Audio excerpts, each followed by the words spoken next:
سیدتنا زینب وسیدنا حسن وسیدنا حسین وعلى آلہ وصحبہ وبارک وسلم وسیدنا زینب وسیدنا حسن وسیدنا.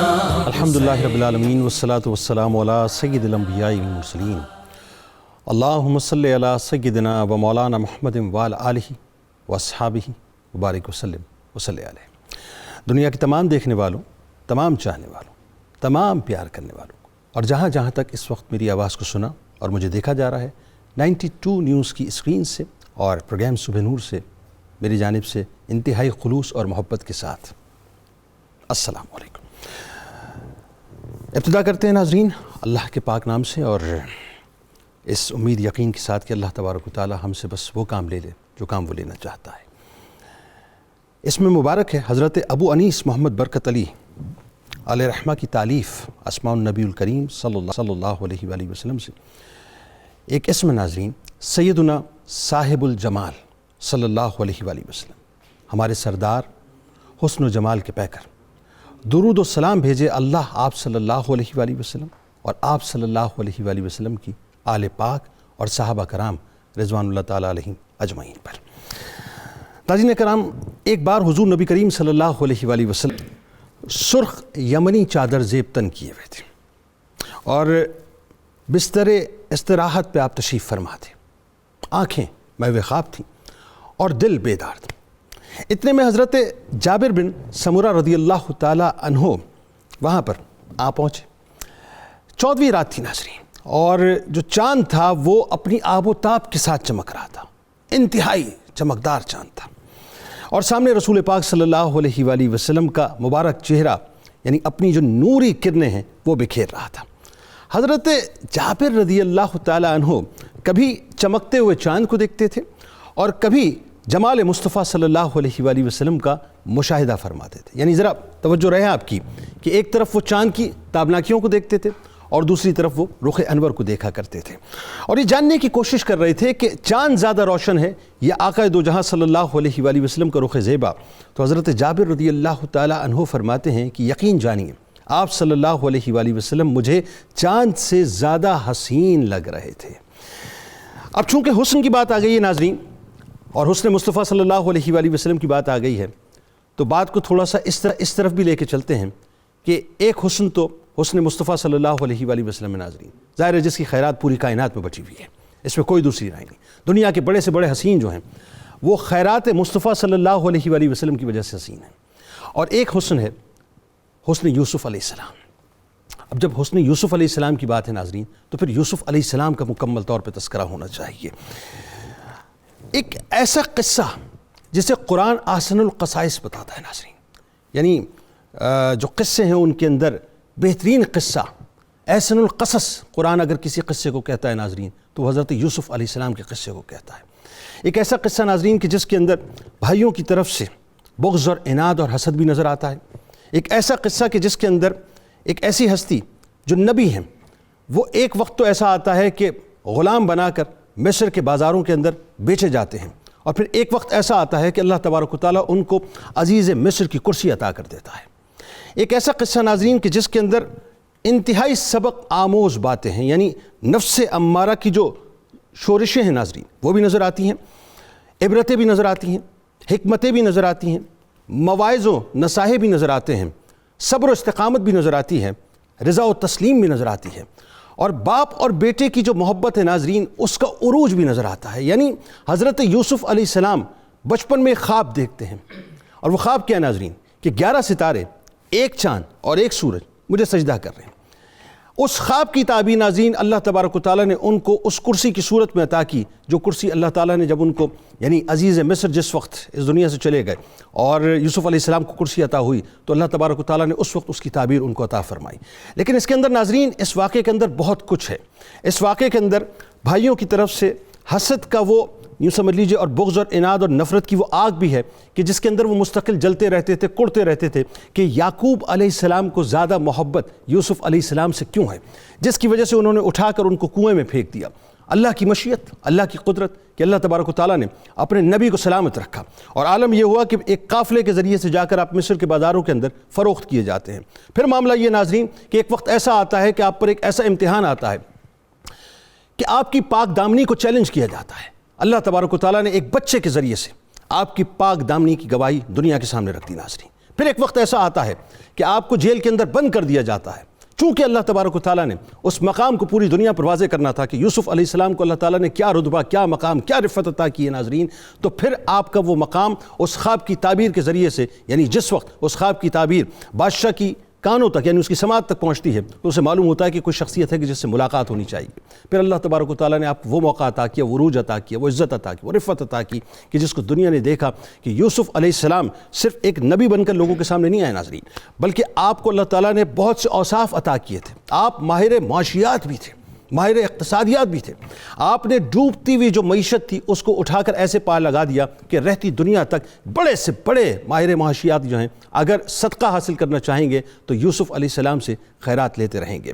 تو آج ناظرین بنیادی طور پہ حضرت یوسف علیہ السلام کے حسن سے لے کر، کیونکہ وہ ہے نا کہ حضرت عائشہ صدیقہ رضی اللہ تعالیٰ عنہ، میری ماں آپ پر ظاہر ہے ہماری اولاد قربان ہو جائے، وہ فرماتی ہیں کہ مصر کی عورتوں نے یوسف علیہ السلام کے حسن کو دیکھ کر اپنی انگلیوں کو کاٹ لیا تھا۔ اگر وہ رخ مصطفیٰ صلی اللہ علیہ وآلہ وسلم کا دیدار کر لیتیں تو اپنے دلوں پر چھریاں چلا لیتیں۔ تو یوسف علیہ السلام کا جو حسن ہے، بات کا آغاز تو یہاں سے کریں گے، لیکن اس کے بعد یوسف علیہ السلام کو اللہ تعالیٰ نے جو رفعت عطا کی، جو مقام عطا کیا، اور اللہ تبارک و تعالیٰ نے جو جو کام ان سے لیے، اس پر گفتگو کریں گے۔ اور ایک بات ناظرین آج میں خاص طور پہ اس موضوع میں کرنا چاہوں گا، کیونکہ مجھے ظاہر اس واقعے کے اندر میں نے آپ کو بتایا کہ بہت کچھ ہے، لیکن ایک بات مجھے بہت زیادہ میرے دل کو چھو کے جاتی ہے، وہ جو باپ بیٹے کا ناظرین ملن ہے۔ سوچئے کہ یعقوب علیہ السلام تڑپتے رہتے تھے، ترستے رہتے تھے کہ بس دیدار یوسف علیہ السلام ہو جائے، بینائی چلی گئی تھی ناظرین، لیکن وہی بات ہے وہ فراق میں اپنے بیٹے کے مستقل روتے رہتے تھے۔ اور ایک وقت ایسا آیا کہ جس وقت یوسف علیہ السلام کو اللہ تعالیٰ نے مقام عطا کیا، وہ رفعت عطا کی، وہ عزت عطا کی، وہ توقیر عطا کی کہ دنیا نے دیکھا کہ آپ کا کیا عروج ہے، کیا مقام ہے۔ اور جس وقت آپ نے اپنے باپ کو یعنی یعقوب علیہ السلام کو مصر بلوایا تو جس پروٹوکول کے ساتھ بلوایا، جس عزت کے ساتھ بلوایا، جس تکریم کے ساتھ بلوایا، جس وقار کے ساتھ بلوایا ناظرین، کہ اس وقت فرشتوں کے جلوں میں حضرت یعقوب علیہ السلام تشریف لاتے ہیں، اور جس وقت یوسف علیہ السلام نے سلام کرنا چاہا اپنے باپ کی خدمت میں تو جبرائیل امین نے منع فرمایا کہ رکیں، آج آپ کے والد آپ کو سلام کرنے والے ہیں، اور سنیے کہ سلام کیا ہے۔ تو جتنا حسین سلام ہوا اور جتنی خوبصورتی سے ناظرین باپ اور بیٹے کا ملن ہوا، آج اس پہ بھی گفتگو کریں گے۔ اللہم صلی علی سیدنا و مولانا محمد وعلی سیدنا علی و سیدتنا فاطمہ و سیدتنا زینب و سیدنا حسن و سیدنا حسین وعلی آلہ و صحبہ و بارک وسلم۔ اللہم صلی علی سیدنا و مولانا محمد وعلی سیدنا علی و سیدتنا فاطمہ و سیدتنا زینب و سیدنا حسن و سیدنا حسین وعلی آلہ و صحبہ و بارک وسلم۔ مفتی صاحب آپ سے بات کا آغاز کرتے ہیں۔ یوسف علیہ السلام کا واقعہ ظاہر ہے آسن القصص ہے اور اس میں بہت کچھ ہے، لیکن میں چاہتا ہوں ابتدا کہ یوسف علیہ السلام کا بنیادی طور پر جو خاندانی پس منظر ہے یہاں سے ہم بات کا آغاز کریں۔ بسم اللہ الرحمن الرحیم۔ سب سے پہلے تو میں یہ عرض کروں کہ انبیاء کرام علیہم السلام کی سیرت کو بیان کرنا اور ان کے حالات زندگی کا تذکرہ کرنا یہ اللہ جل شانہ کی بھی سنت ہے اور جناب رسول کریم صلی اللہ علیہ وآلہ وسلم کی بھی سنت طیبہ ہے۔ قرآن مجید فرقان حمید میں اللہ تعالیٰ نے بہت سارے انبیاء کرام کا ذکر خیر فرمایا، ان کی سیرت کے مختلف پہلوؤں کو رب کائنات نے اجاگر فرمایا، اور پھر اہل ایمان کو بھی اس بات کا حکم دیا کہ انبیاء کرام کی سیرت طیبہ کا ذکر کیا کرو۔ تو یہ دراصل جو پروگرام ہے حضرت یوسف علیہ السلام کی زندگی کے حالات کے حوالے سے، یہ رب کائنات کے حکم کی تعمیل بھی ہے۔ رسول اللہ صلی اللہ علیہ وسلم کی ایک حدیث مبارک جو صحیح بخاری کتاب و احادیث الانبیاء کے اندر موجود ہے، اس میں آپ صلی اللہ علیہ وسلم نے حضرت یوسف علیہ السلام کا جو تعارف کروایا وہ اس طرح کہ الکریم ابن الکریم ابن الکریم ابن الکریم، کہ یہ کریم ابن کریم اور ابن کریم ہیں۔ یعنی حضرت یوسف علیہ السلام کے جو والد محترم ہیں وہ بھی کریم یعنی حضرت یعقوب علیہ السلام اور اللہ کے برگزیدہ انبیاء میں سے ہیں، اور حضرت یعقوب علیہ السلام کے والد محترم حضرت اسحاق، اور حضرت اسحاق علیہ السلام کے والد محترم جد الانبیاء جناب حضرت ابراہیم علیہ السلام ہیں۔ تو یہ وہ تعارف ہے جو زبان مصطفیٰ صلی اللہ علیہ وسلم سے حضرت یوسف علیہ السلام کا کرایا گیا۔ ابھی آپ نے انٹرو میں فرمایا کہ قرآن مجید میں اسے احسن القصص قرار دیا گیا ہے۔ اگر ہم آپ کے قصے کو، حضرت یوسف علیہ السلام کے قصے کو اس حوالے سے انفرادیت حاصل ہے دیگر انبیاء کرام کے قصوں اور ان کے واقعات سے قرآن مجید میں جن کا ذکر ہے، کہ ایک ہی سورہ مبارکہ میں آپ کے بچپن مبارک سے لے کر آپ کی زندگی کے آخری حصے تک کو ایک خاص ترتیب میں بیان کیا گیا ہے۔ اس کے علاوہ ہمیں حضرت موسیٰ علیہ السلام کا سورہ طٰہٰ کے اندر ملتا ہے، لیکن وہاں پر بھی یہ بات ہمیں نظر نہیں آتی، اور احسن القصص قرار دینے کی ایک وجہ مفسرین کرام نے یہ بھی بیان فرمائی کہ حضرت یوسف علیہ السلام کی جو زندگی ہے، ان کی زندگی اور نبی کریم صلی اللہ تعالیٰ علیہ وسلم کی جو حیات طیبہ ہے، ان دونوں میں بہت حد تک مماثلت موجود تھی۔ مثال کے طور پر حضرت یوسف علیہ السلام بچپن ہی میں اپنے والدین کے سائے سے دور ہو گئے۔ ٹھیک ہے۔ اس حوالے سے جب رسول اللہ صلی اللہ علیہ وسلم کی زندگی کو ہم دیکھتے ہیں تو ہمیں معلوم ہوتا ہے کہ آپ کی ولادت باسعادت سے پہلے آپ کے والد محترم حضرت عبداللہ دنیا سے رخصت ہوئے، اور ابھی آپ کی عمر مبارک 6 سال تھی کہ آپ کی والدہ محترمہ حضرت آمنہ بھی دنیا سے رخصت ہو گئیں۔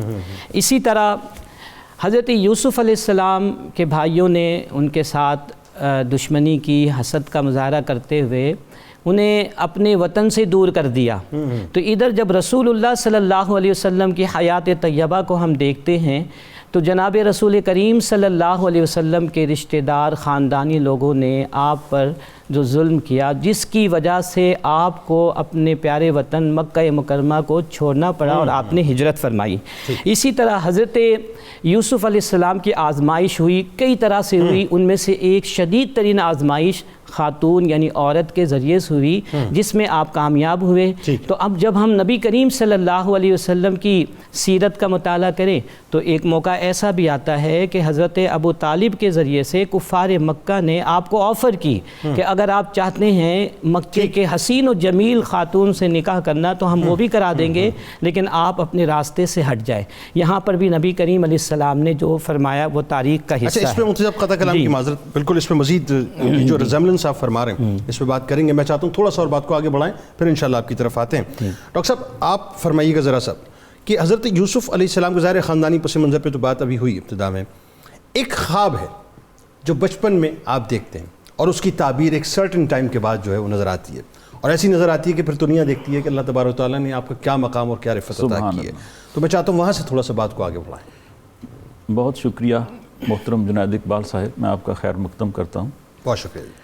قرآن مجید میں حضرت یوسف علیہ السلام کا اسم گرامی 27 مرتبہ مذکور ہے، 25 مرتبہ سورہ یوسف میں، 1 مرتبہ سورہ انعام میں، 1 مرتبہ سورہ مومن میں۔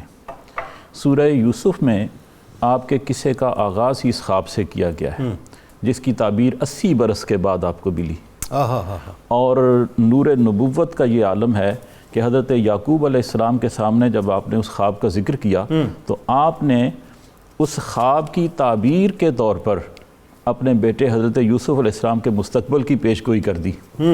یہ آپ کے الفاظ قرآن مجید میں مذکور ہیں، وَكَذَلِكَ يَجْتَبِيكَ رَبُّكَ، اور اس طرح چن لے گا تجھے تیرا رب، وَيُعَلِّمُكَ مِن تَعْوِيلِ الْأَحَادِيثِ، اور سکھا دے گا تجھے انجام یعنی خوابوں کی تعبیر، وَيُتِمُّ نِعْمَتَهُ عَلَيْكَ، اور پورا فرمائے گا اپنا انعام تجھ پر،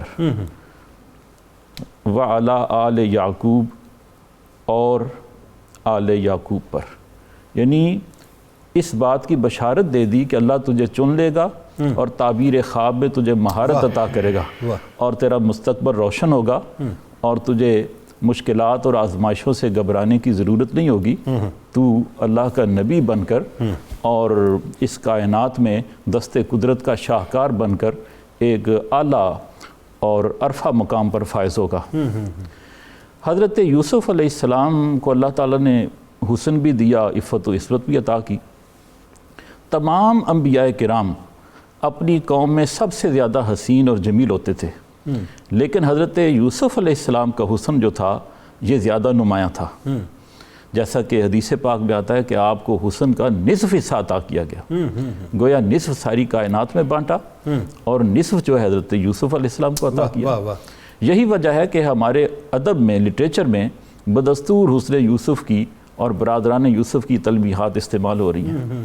حال ہی کہتے ہیں کہ آ رہی ہے چاہے یوسف سے صدا، دوست یہاں تھوڑے ہیں اور بھائی بہت۔ حضرت یوسف علیہ السلام کا جو صبر ہے اور جو تقدیر پر شاکر رہنا ہے یہ اتنا نمایاں ہے کہ آپ صبر و رضا کا ایک استعارہ نظر آتے ہیں۔ آپ کو بھائیوں نے کنویں میں پھینکا، پھر آپ کو بیچا گیا، پھر آپ پر تہمت لگائی گئی، پھر آپ کو قید خانے میں ڈالا گیا۔ یہ ساری آزمائشیں ایک سے بڑھ کر ایک تھیں، لیکن جب آپ وزیر مملکت بن گئے اور آزمائشوں کا سلسلہ ختم ہوا اور آپ کی عظمت آشکار ہونے لگی کائنات ارضی پر، اور وہی برادران یوسف آپ سے غلہ مانگنے آئے اور تعارف ہوا، تو آپ نے کیا فرمایا؟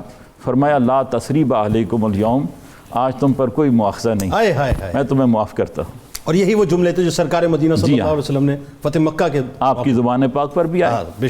ایک طرف ہوا و ہوس کی سرگرمیاں ہیں جو یہ کہتی ہیں کہ دوسروں پر ظلم کرو تاکہ تم بہادر نظر آؤ، ایک طرف انبیاء کرام کا کردار ہے جو کہتا ہے کہ ظلم کرنے والا بہادر نہیں ہوتا، برداشت کرنے والا بہادر ہوتا ہے۔ کیا بات ہے، کیا بات، صبر کرنے والا بہادر ہوتا ہے، معاف کرنے والا اعلیٰ انسان ہے۔ یہ انسانی اقدار کہاں سے حاصل ہوتی ہیں؟ حضرت یوسف علیہ السلام کے قصے سے حاصل ہوتی ہیں، انبیاء کرام کی تعلیمات سے حاصل ہوتی ہیں۔ بالکل ٹھیک۔ مفتی صاحب، اب اس کا ایک پہلو جو انتہائی بھیانک پہلو ہے وہ یہ کہ بھائیوں سے انسان ایکسپیکٹ کرتا ہے، ظاہر ہے باپ کے بعد جو ایک رشتہ ہوتا ہے بھائیوں کا وہ ایسا ہوتا ہے کہ پروٹیکٹرز ہوتے ہیں، وہ بڑے ہوں تو پھر وہ سرپرست بھی ہوتے ہیں، اور ایک یوں سمجھ لیجئے کہ ایک تسکین ہوتی ہے کہ میرے اوپر سایہ ہے کسی کا، میرے ساتھ کوئی موجود ہے۔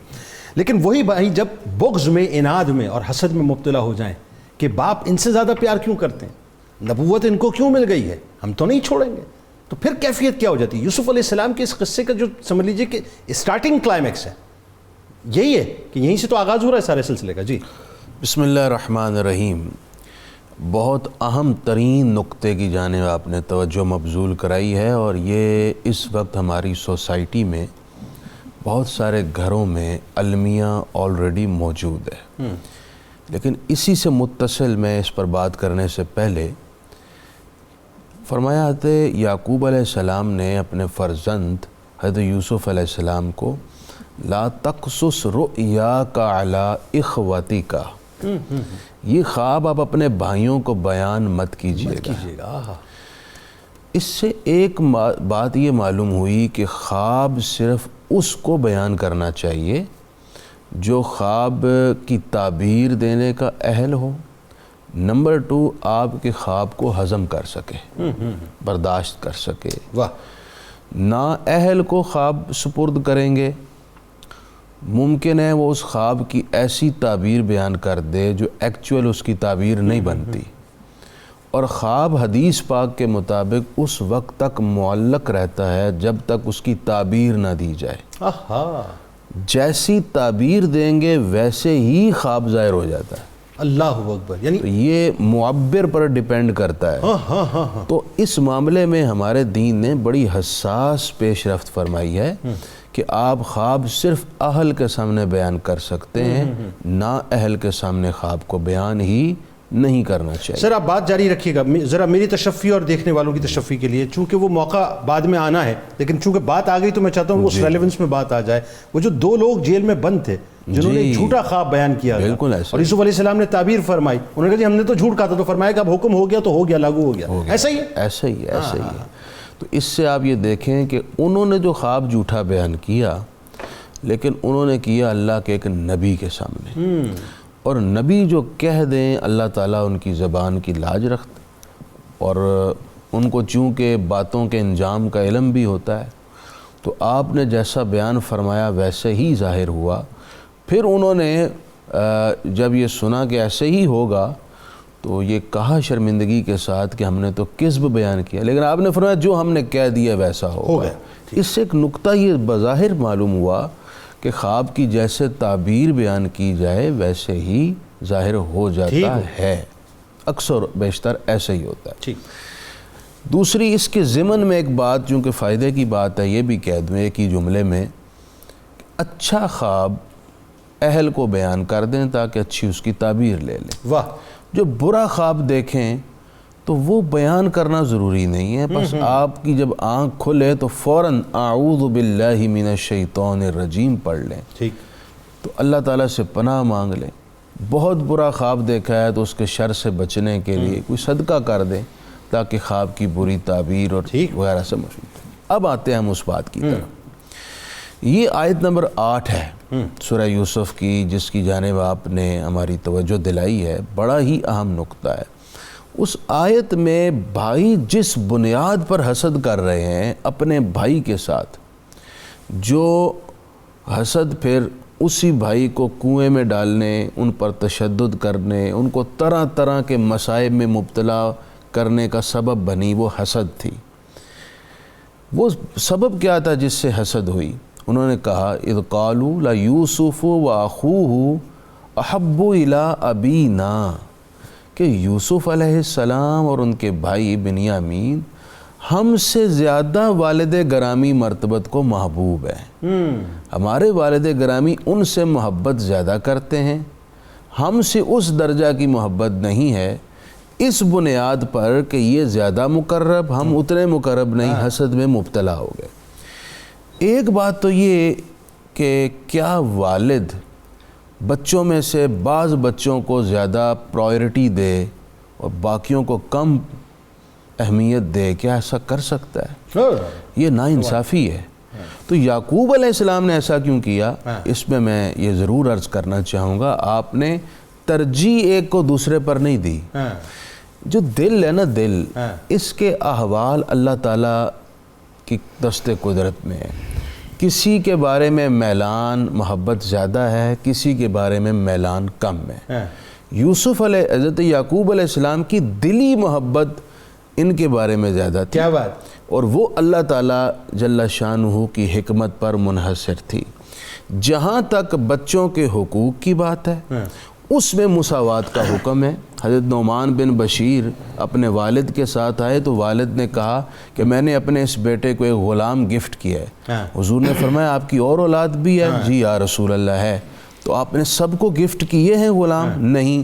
فرمایا پھر یہاں سے پلٹ جاؤ، مجھے اپنے اس زیادتی والے امر پر گواہ نہ بناؤ. انہوں نے کہا یا رسول اللہ کیا یہ زیادتی ہے؟ فرمایا ہاں، ایک بچے کو دینا باقیوں کو محروم کر دینا. ایک بچے کو دکان دے دی، باقیوں کو دکان نہیں دے رہے. ایک بچے کو فلاں گھر دے دیا، باقیوں کو کچھ نہیں دیا.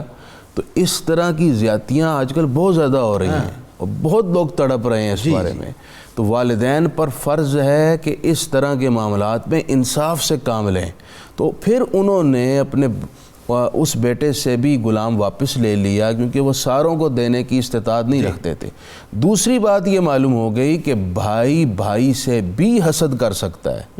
اس لیے بھائیوں کو بھائیوں کے بارے میں معاملات کرنے میں، تعلقات رکھنے میں پوری محبت، پیار، احترام کو ملحوظ رکھنے کے ساتھ ساتھ ایک دوسرے کی فیلنگز کا بھی خیال رکھنا چاہیے تاکہ ایسا موقع ہی نہ آئے کہ ایک بھائی دوسرے بھائی کے ساتھ عداوت کی آگ میں جلنے لگ پڑے. اللہم صلی علی سیدنا و مولانا محمد وعلی سیدنا علی و سیدتنا فاطمہ و سیدتنا زینب و سیدنا حسن و سیدنا حسین وعلی آلہ و صحبہ و بارک وسلم. اللہم صلی علی سیدنا و مولانا محمد وعلی سیدنا علی و سیدتنا فاطمہ و سیدتنا زینب و سیدنا حسن و سیدنا حسین وعلی آلہ و صحبہ و بارک وسلم. مفتی صاحب، بہت خوبصورت گفتگو آپ سے وقفے سے قبل رہی. میں چاہتا ہوں بات کا آغاز وہیں سے کریں جہاں پہ ربط آپ کا ٹوٹا تھا. ایک تو آپ کمپیریزن فرما رہے تھے، لیکن اس کے ساتھ ساتھ ایک چیز جو بڑی اہم ہے کہ اللہ تبارک و تعالیٰ نے یوسف علیہ السلام کو ایک وصف یہ بھی عطا کیا کہ آپ نے ایک یعنی ماہر معاشیات کی حیثیت سے اپنے آپ کو انٹروڈیوس کرایا اور ایک سسٹم آپ نے بنیادی طور پر معیشت کا بنا کے دیا. میں چاہتا ہوں ذرا اس پہ بھی تھوڑا سا کلام. جی، کمپیریزن پہ تو مور اینڈ لیس بات ہو چکی ہے، تو میں بھائیوں کے حوالے سے ایک یہاں پہ نقطہ یہ بھی دینا چاہتا ہوں کہ ایک پہلو جو نیگیٹو اسپیکٹ ہے اس پر تو ہم نے بات کر لی اور اس کا ذکر بھی قرآن مجید میں موجود ہے، لیکن اس کا ایک اور بھی پہلو ہے جو کہتے ہیں کہ اپنا اپنا غیر غیر، بلڈ از تھکر دین واٹر. اس کا مطلب یہ ہے کہ جو خونی رشتے ہوتے ہیں اگرچہ حسد میں مبتلا ہو جائیں آپس میں فار دا ٹائم بینگ، لیکن ایک وقت ایسا آتا ہے کہ جو خون کی کشش ہوتی ہے وہ انہیں دوبارہ اپنے روٹ پہ لے کر آ جاتی ہے. اور حضرت یوسف علیہ السلام کے بھائیوں کے معاملے میں ہمیں یہ بات اسی سورہ مبارکہ یعنی سورہ یوسف کے آخری حصے میں نظر آتی ہے کہ بھائیوں کے اندر بالآخر ندامت و پشیمانی آئی اور انہوں نے اس کا اظہار کیا. اور حضرت یوسف علیہ السلام نے جو اپنے بڑا پن کا اظہار کیا، ایک نبی کی شان بھی یہی ہوتی ہے، اور لا تثریب علیکم اليوم کہہ کر ان کو معاف فرما دیا. تو ایک اس کا پہلو یہ بھی ہے کہ جو رشتہ داریاں ہوتی ہیں، خونی رشتے بالخصوص جو ہیں، ان میں اللہ تعالیٰ نے ایک کشش بھی رکھی ہوئی ہے کہ اگر کچھ وقت کے لیے ان کے اندر کسی طرح کی کمی بیشی بھی ہو جائے تو بالآخر اندر سے ان کو جو ان کی خون کی کشش وہ ریپل کرتی ہے. اچھا، اب حضرت یوسف علیہ السلام کی زندگی کا ایک پہلو یہ بھی ہے کہ آپ ایک ماہر معاشیات اور رزق کے حوالے سے انتہائی مہارت کے حامل بھی تھے. اور اس واقعے کو سورہ یوسف کے اندر بھی بیان کیا گیا کہ بادشاہ نے دیکھا کہ 7 موٹی گائیں ہیں اور 7 بالیاں ہیں جو سرسبز و شاداب ہیں، اور اس کے ساتھ ساتھ دبلی گائیں بھی ہیں. تو اس کی جو آپ نے تعبیر فرمائی، اور تعبیر یہی فرمائی کہ ابتدا میں جو مصر میں 7 سال تک خوشحالی کا زمانہ آئے گا اور اس کے بعد جو ہے وہ قحط سالی آئے گی. تو آپ نے عزیز مصر کو اس سے بچنے کا حل بھی بتایا. جب عزیز مصر نے ان سے پوچھا، یہی وجہ ہے کہ جب ان کو ایک عہدہ آفر کیا گیا تو اس وقت حضرت یوسف علیہ السلام نے جس عہدے کا انتخاب کیا، قرآن مجید میں ہے کہ اجعلنی علی خزائن الارض، کہ مجھے زمین کے خزانوں پر آپ جو ہے عہدہ دے دیں، یعنی وزیر خزانہ بنا دیں.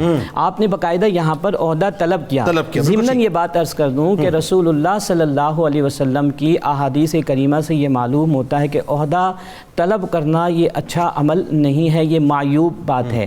لیکن بعض خصوصی حالات میں عہدے کو طلب کرنا یہ شرعاً جائز بھی ہو جاتا ہے، بلکہ وہاں پر ضروری ہو جاتا ہے، جیسا کہ حضرت یوسف علیہ السلام کے اس واقعے میں ہمیں نظر آتا ہے کہ آپ نے دیکھا کہ میں اس منصب کا حق بہتر انداز میں ادا کر سکوں گا، تو آپ نے اس منصب کو لیا اور آپ نے ایک ماہر معاشیات کی حیثیت سے اپنے آپ کو منوایا. اور یہاں میں یہ بات بھی عرض کرتا چلوں کہ حضرت یوسف علیہ السلام نے وہ جو رسک یا خطرہ آنے والا تھا اس کو مٹیگیٹ کرنے کے حوالے سے یا اس کو منیمائز کرنے کے حوالے سے جو آپ کو طریقہ کار بتایا، اس سے ہمیں یہ بھی پتہ چلتا ہے کہ انبیاء کرام علیہم السلام سب سے بہترین رزق کو کور کرنے کی بھی صلاحیت رکھتے ہیں، اور اللہ تعالیٰ نے یہ صلاحیت بھی ان کو عطا کی. رسول اللہ صلی اللہ علیہ وسلم کی سیرت طیبہ میں بھی یہ پہلو ہمیں بدرجہ اتم نظر آتا ہے. مثال کے طور پر جب آپ نے ہجرت مدینہ فرمائی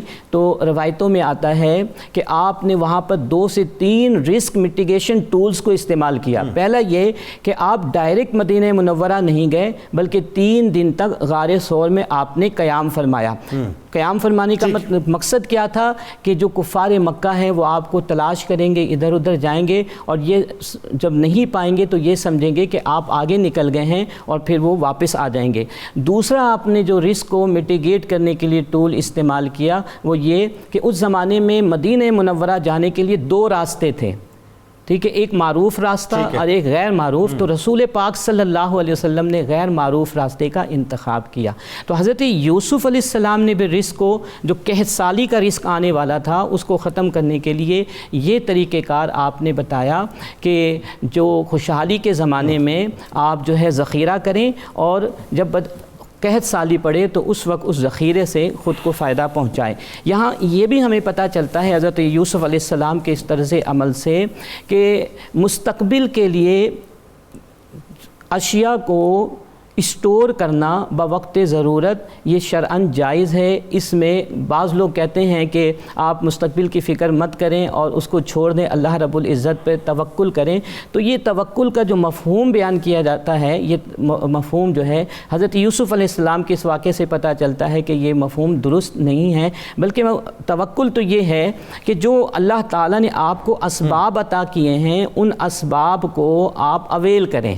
اللهم صل على سيدنا ومولانا محمد وعلى سيدنا علي وسيدتنا فاطمة وسيدتنا زينب وسيدنا حسن وسيدنا حسين وعلى آله وصحبه وبارك وسلم.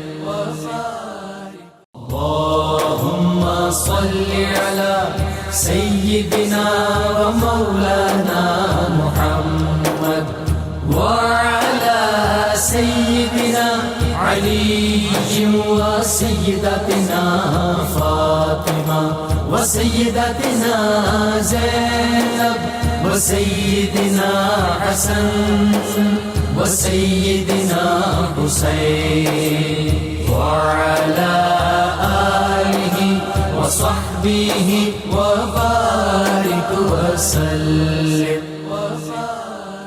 اس پورے واقعے میں ظاہر ہے میں نے ابتدا میں ایک بات کہی کہ بہت کچھ ہے، لیکن میرے لیے ایک بات جو میں جس پہ بہت جا کے رکتا ہوں کہ وہ جو باپ بیٹے کی محبت اور مودت ہے، انتہا ہے، انتہا کمال ہے کہ نور نظر نہیں نظر آیا تو نظر کا نور چلا گیا، نور نظر نہیں نظر آیا تو نظر کا نور چلا گیا، اور عالم یہ ہے کہ نور نظر کا کرتا آیا تو نظر کا نور دوبارہ واپس آ گیا.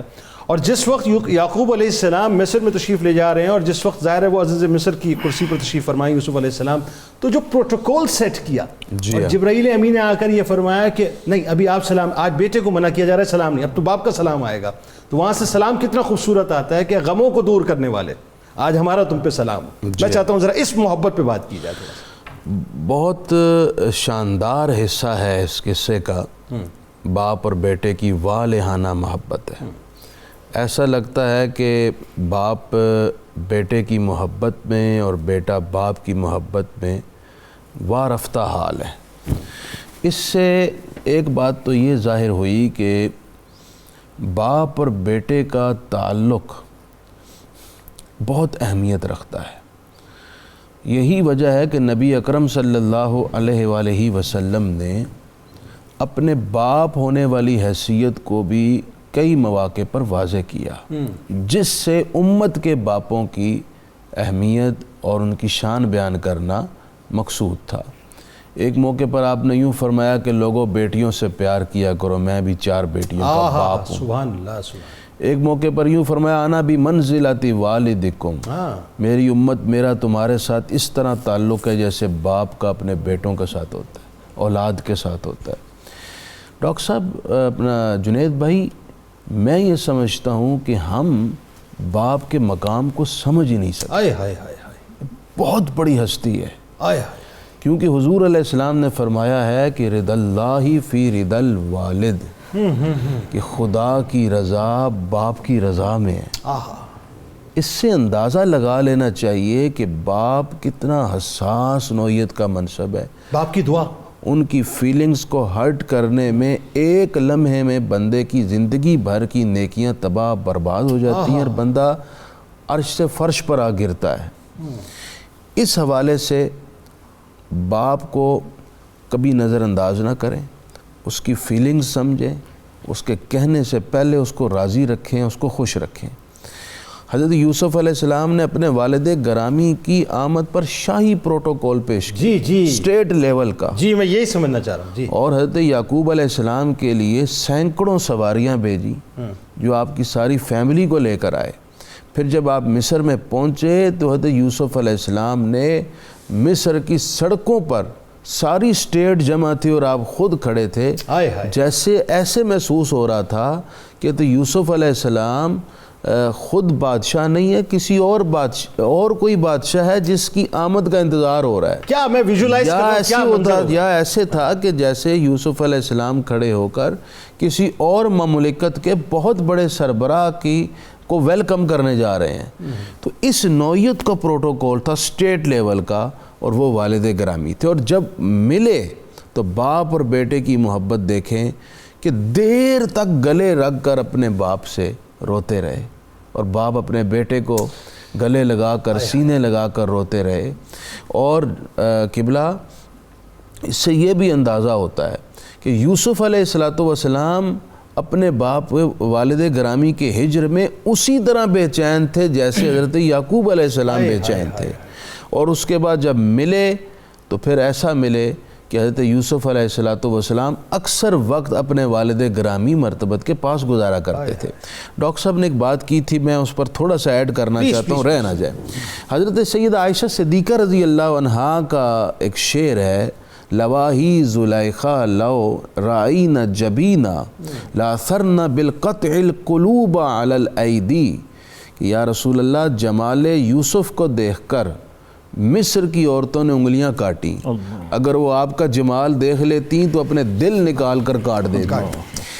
حضرت شاہ عبد الرحیم محدث دہلوی رحمۃ اللہ علیہ نے ایک دن خواب دیکھا تو حضور سے عرض کی، یا رسول اللہ، کیا خوبصورت مصر کی خواتین نے حضرت یوسف کو دیکھا، انگلیاں کاٹ لی، حالانکہ حضرت یوسف علیہ السلام کو حسن کا ایک جز ملا ہے۔